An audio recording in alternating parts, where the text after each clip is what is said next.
people, welcome to Walter Hartman's broadcast. Today we have some breaking news. Japan is finally industrialized. And we're here in Japan with Kenji. Tell me, Kenji, what is it like to be industrialized Japan? Well, we used to be more isolated from other countries, but ever since the arrival of Messi Petty and his fleet of warships, we realized that our army was weak and compared it to theirs, and saw that we needed a better army. So we just kind of opened up our ports and let people bring ideas in. Wow, that's a very impactful decision that your government made.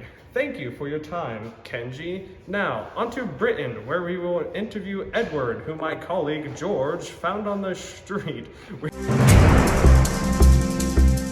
We're out in the beautiful streets of Britain. So, Edward, how is your wife's work going? Is it helpful for her? Well, Walter, my wife, Matilda, has been hard at work to help provide for my family. My 3 kids also work in the factories. My daughter was injured, but after falling off a paper machine, and she sprained her wrist, but it's at least not the worst thing to happen to someone on the machine. Oh my, I hope your daughter is okay. So, Edward, what is the life like in this fine industrialized empire? Well, ever since moving into the city, things haven't been too awful, actually. We weren't going anywhere on our farms, but living in the city has allowed my family to climb higher and higher in the ranks into the middle class. How are you guys different from Japan? Well, even though we're both island nations, we're completely different. Our systems and trading, we're a very social country. We collaborate with many other nations and countries across the world and trade in other regions.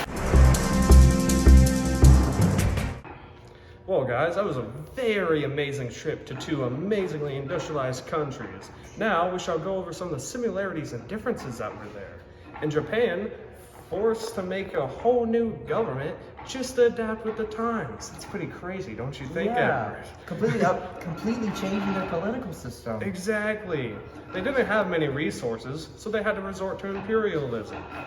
They had way rougher terrain than England, so a lot of their things had to be built or transferred to different islands, including the imperialism part. Yeah.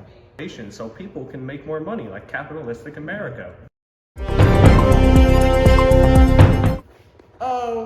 One of the similarities that Japan and Britain were similar for in the Industrial Revolution was they both became imperialistic countries. Isn't that cool, George? Yes. Yes, Kenji, it very much was. Both countries also modernized. That word, yeah. Yeah. Mm-hmm. Yeah, that's pretty cool, man. They also made new technologies, you know? Like, that was pretty crazy. Like, all the new technologies and stuff. Yeah. Like, yeah. All right, that's all we have for you folks. Get out of my classroom. Hello, people. Welcome to Walter Hartman's broadcast. I'm here today with Edward out on the beautiful streets of Britain. So, Edward, how is your wife's work? That your government made the decision. Isn't that crazy, George? Yes. Wait, what's your name again? Ever since the arrival of the warships, Morgan, you're supposed to scroll! Oh, God, great. Most children work in factories and